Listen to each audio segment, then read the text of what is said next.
श्री शिवाय नमस्तुभ्यं। जय मां गौरी। मंगला गौरी व्रत कथा। आज इस वीडियो में मैं आपके साथ श्री मंगला गौरी व्रत कथा शेयर कर रही हूं।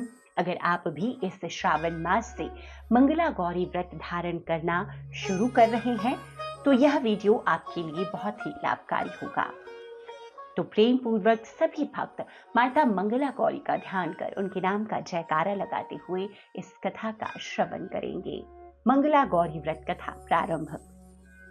भगवान श्री कृष्ण चंद्र जी से युधिष्ठिर जी ने प्रश्न किया कि हे नंदनंदन, हे गोविंद, अनेकों कथाएं मैंने सुनी, अब मुझे पुत्र की दीर्घायु करने वाले व्रत को सुनाने की कृपा करें। भगवान श्री कृष्ण जी ने उत्तर दिया कि हे शत्रुओं का नाश करने वाले युधिष्ठिर, मैं तुमसे अवैधव्य कारक अर्थात स्त्रियों को सौभाग्य प्रदान करने वाले एक व्रत का वर्णन करूंगा और इस विषय संबंधी एक प्राचीन कथा को कहूंगा। तुम सावधान होकर श्रवण करना। एक समय की बात है कि कुंडिन नामक नगर में एक ब्राह्मण भक्त तथा बहुधन संपन्न धर्मपाल नाम के एक सुप्रसिद्ध वैश्य निवास करते थे। पुत्र विहीन होने के कारण सपत्नीक वह वैश्य हृदय से व्याकुल रहते थे। उनके घर पर नित्य प्रति शरीर में भस्म लगाए, रुद्राक्ष धारण किए हुए तथा जटाओं से युक्त एक शुभ दर्शनीय भिक्षुक आया करते थे, जिन्हें भिक्षार्थ दिए हुए अन्न को अस्वीकार करते देख एक दिन वैश्य पत्नी ने अपने पति से इस प्रकार कहा कि हे स्वामिन, इन जटाधारी भिक्षुक का हमारे घर पर सर्वदा ही आगमन होता है, किंतु हमारे अन्न को यह स्वीकार नहीं करते। इस कारण मुझे अत्यंत खेद है।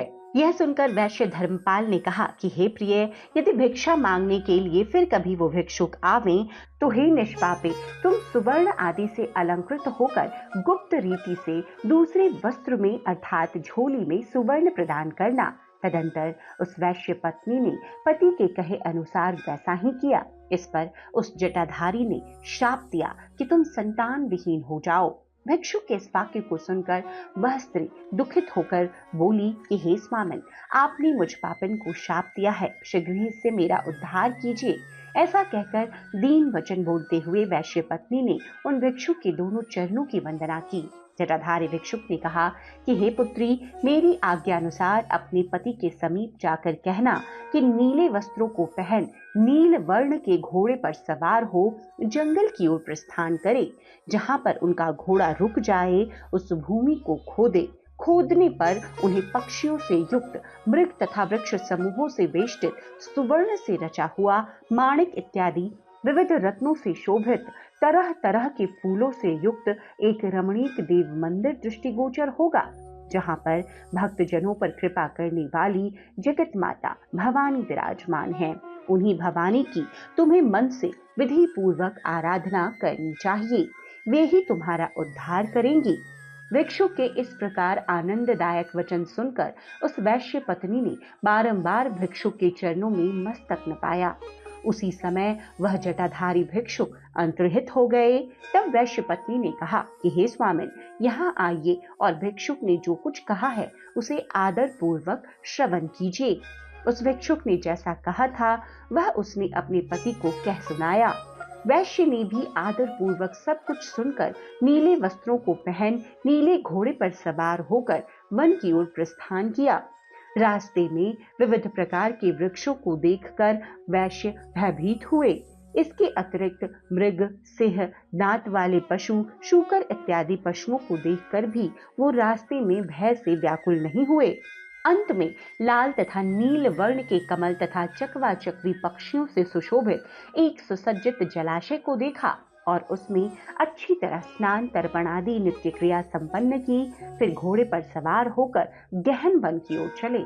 एक स्थान पर घोड़े को फिसलता हुआ देखकर वह उसी क्षण घोड़े से उतरे। वहां पर जब तक देव मंदिर दृष्टिगोचर न हुआ तब तक वह पृथ्वी खोदते रहे। कुछ काल के बाद उन्होंने प्रसन्न चित्त से एक महान तथा बृहत देव मंदिर के दर्शन किए। वह देवालय चारों ओर से मोती, माणिक इत्यादि विविध रत्नों से सुशोभित था। जटाधारी भिक्षु के वाक्यों को स्मरण कर वैश्य ने आश्चर्यचकित हो भगवती का पूजन किया। सुनहरी वस्त्र, चंदन, अक्षत, चंपा इत्यादि पुष्प, धूप, दीप, शतरस संयुक्त अनेकों प्रकार के पकवान, नाना प्रकार की शाक तथा दुग्ध, घृत एवं शर्करादि से युक्त नैवेद्य अर्पण कर शुद्धार्थ मल्यागिरी, चंदन इत्यादि सामग्री को संपादन कर शांत चित्त से फल, तांबूल, दक्षिणा आदि महाधनवान ने श्रद्धा पूर्वक अर्पित कर पूजन संपन्न किया। सगुन अर्थात मूर्ति के स्वरूपानुसार ध्यान पूर्वक गुप्त मंत्र का जाप भी किया। भगवती उस देवी भक्त वैश्य के समक्ष प्रकट हो प्रसन्न भाव से बोली कि हे वैश्य, यहाँ पर किस अभिप्राय से यह पूजा तुमने संपन्न की है? जो इस प्रकार पूजन संपन्न करता है, मैं उसे अद्भुत वर प्रदान करती हूँ। यह सुनकर धर्मपाल हाथ जोड़कर भगवती के आगे खड़े हो गए।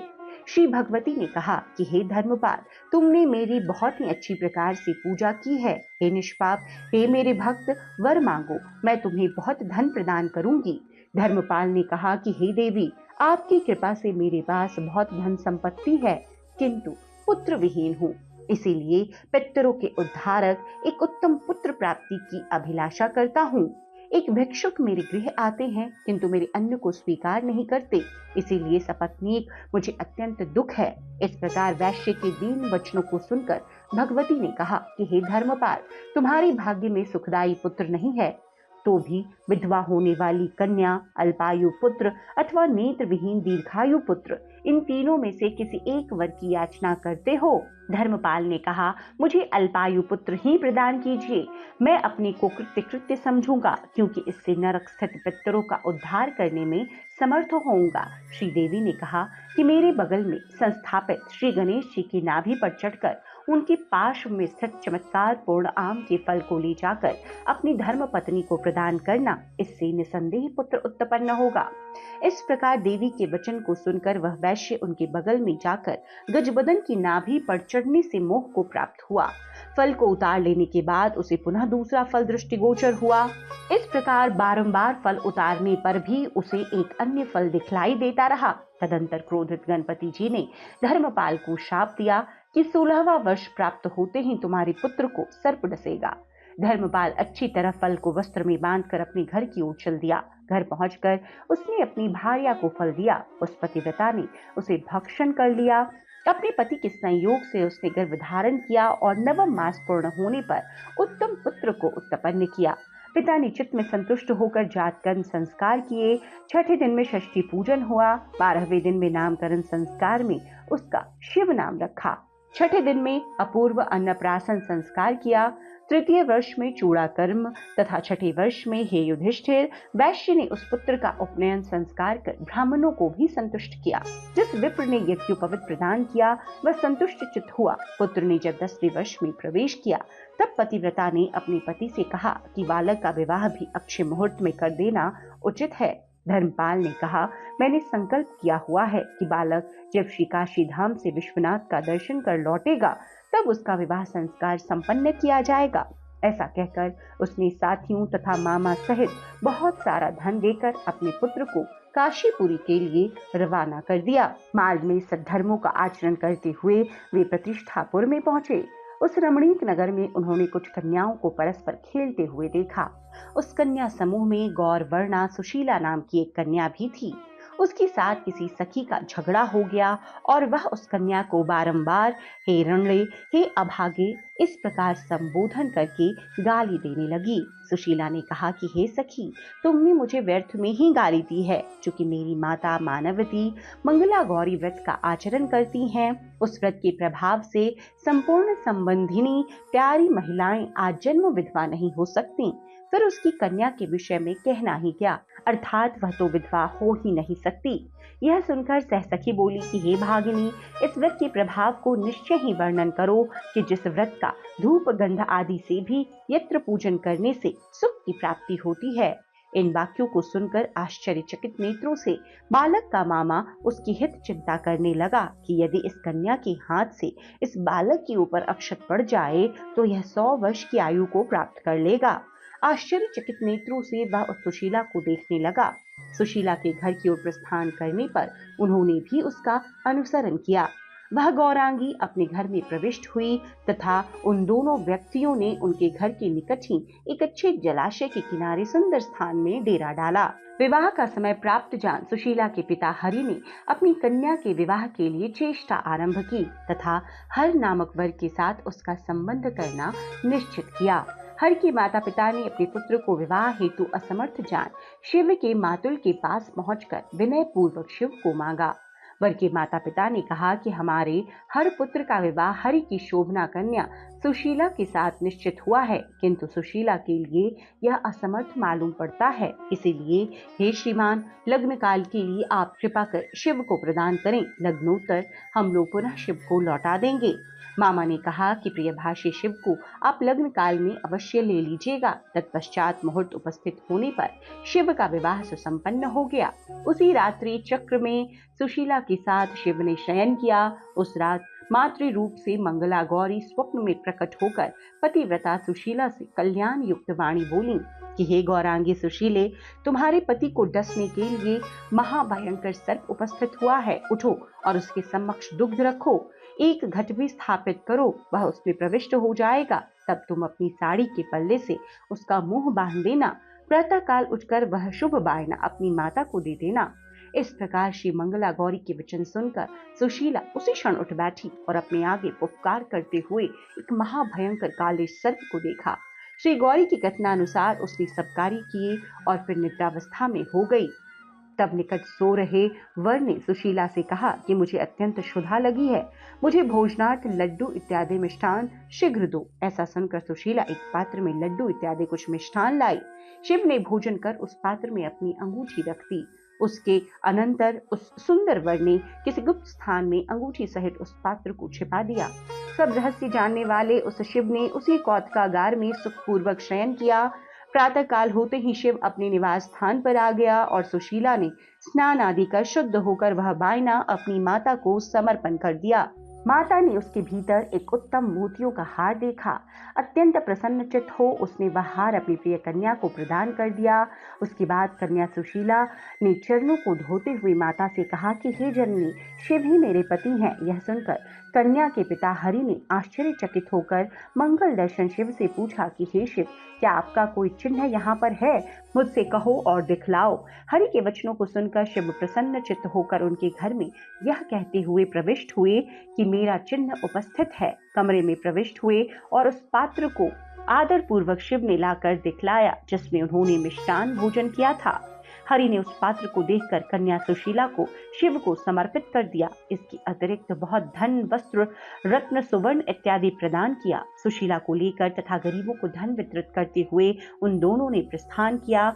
श्रावण का महीना होने के कारण मंगलवार के दिन सुशीला ने मंगला गौरी का व्रत रखा। एक योजन की यात्रा करने के बाद उन लोगों ने भोजन किया। सुशीला ने कहा कि श्री गौरी विसर्जन तथा दीपदान आदि कर हम लोगों को माता पिता के दर्शनार्थ जाना चाहिए। ऐसा कहकर जिस स्थान पर श्री गौरी का आह्वान किया था वहां पर सुशीला आई। सुशीला ने उस जगह एक अत्युत्तम सुवर्ण का देवी मंदिर देखा। सुशीला के गौरी विसर्जन तथा दीपदान आदि कार्य संपन्न कर लेने के बाद उन लोगों ने माता पिता के दर्शनों की उत्कृष्ट इच्छा से प्रस्थान किया। कुंडे नगर के निकट पहुंचने पर वहां के निवासी उन्हें देखकर विस्मित हुए। उन लोगों ने उत्कंठित होकर धर्मपाल को जाकर कहा। नगरवासियों ने बताया कि हे धर्मपाल, आपके पुत्र को पत्नी तथा साथियों सहित हम लोगों ने अभी अभी आते देखा है और वो लोग इधर आ रहे हैं। जब तक नागरिक ऐसा कह ही रहे थे तब तक वे सब भी घर पहुंच गए। माता पिता के प्रिय शिव ने उनके चरणों में प्रणाम किया। मामा ने अपनी बहन एवं धर्मपाल को नमस्कार किया तथा सुशीला ने भी अपने सास ससुर के चरणों में सिर नवाया। सास ने सुशीला से पूछा कि हे सुशीला, हे कमल लोचने, जिस व्रत के प्रभाव से मेरा पुत्र दीर्घायु हुआ है उस व्रत को कहो। सुशीला ने कहा कि हे सास माता जी, मैं तो व्रत को नहीं जानती किंतु अपनी माता मानवती, पिता हरि, ससुर धर्मपाल तथा आप सास जी को जानती हूँ तथा मंगला गौरी एवं अपने स्वामी को जानती हूँ।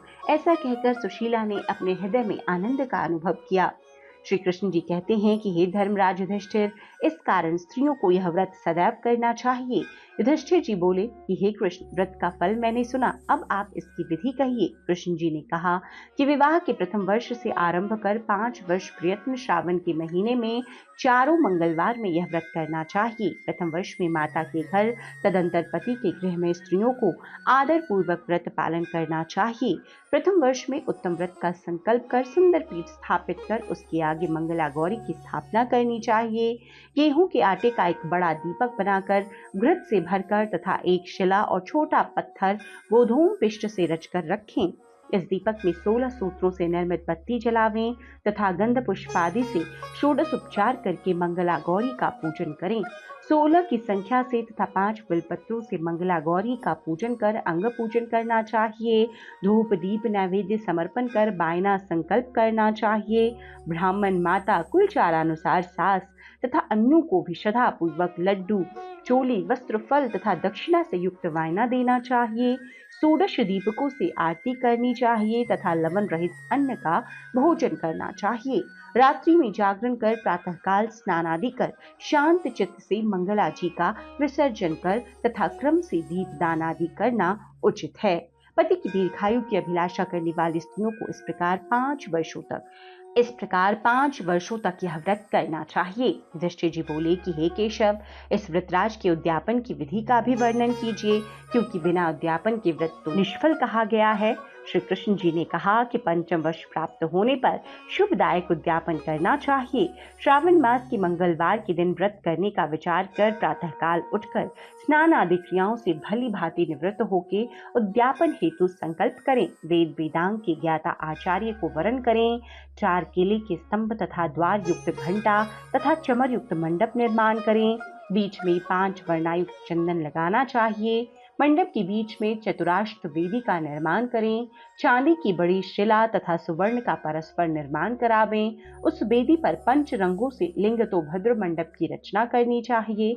उसके ऊपर एक मन के चतुर्थांश अर्थात 10 सेर धान्य की स्थापना कर स्वर्ण, चांदी अथवा ताम्र के कलश की विधि पूर्वक स्थापना करें। उसमें पंचरत्न तथा सर्वौषधि इत्यादि पदार्थों को कलश स्थापना विधि के अनुसार छोड़ें एवं ऊपर ताम्र का पूर्ण पात्र रखना चाहिए। सुवर्ण की श्री गौरी प्रतिमा बनवाकर उस कलश पर स्थापित करना चाहिए तथा डमरू की आकृति के 16 आटे के दीपक बनावें और 16 तंतुओं से बना दीपक जल में जलाएं। आरती में चांदी का दीपक तथा स्वर्ण की बत्ती रखकर अर्पण करें तथा रात्रि में कथा श्रवणादि द्वारा जागरण करें। हे युधिष्ठिर, प्रातःकाल अग्नि स्थापित कर तिल अक्षत तिलादि द्वारा निर्मित शाकल्य से गौरी मंत्र से हवन करें। हवन में बिल्वपत्र युक्त कर 108 पृथक पृथक आहुति प्रदान करें। 16, 8 अथवा 4 सपत्नीक ब्राह्मणों को भोजन कराना चाहिए। माता का पूजन कर वस्त्रादि युक्त वायना संकल्प करके देना चाहिए। यह पकवान ताम्रपात्र तथा वस्त्रादि से संयुक्त हो। ब्राह्मणों को खीर इत्यादि का भोजन करा स्वयं इष्ट जनों के साथ भोजन करें। इस प्रकार विधि पूर्वक मंगला गौरी व्रत करने से वैधव्य दोष का नाश होता है। इति श्री मंगला गौरी व्रत कथा संपन्न। तो इस प्रकार से श्री मंगला गौरी व्रत कथा यहाँ पर संपन्न होती है। संपूर्ण व्रत विधि और उद्यापन सहित इस व्रत कथा को मैंने आपके साथ शेयर किया है। तो आप भी अगर मंगला गौरी का व्रत शुरू कर रहे हैं तो प्रथम मंगला गौरी के व्रत से ही इस कथा का श्रवण जरूर करें। अगर कथा पसंद आई हो तो लाइक कर दीजिएगा, आगे अपने दोस्तों, फैमिली, फ्रेंड्स तक शेयर जरूर कीजिए। चैनल पर पहली बार आए हैं, इस तरह की व्रत कथाएं आपको भी पसंद है तो चैनल को सब्सक्राइब जरूर कर लें। वीडियो देखने के लिए बहुत बहुत शुक्रिया। हर हर महादेव। जय मां मंगला गौरी।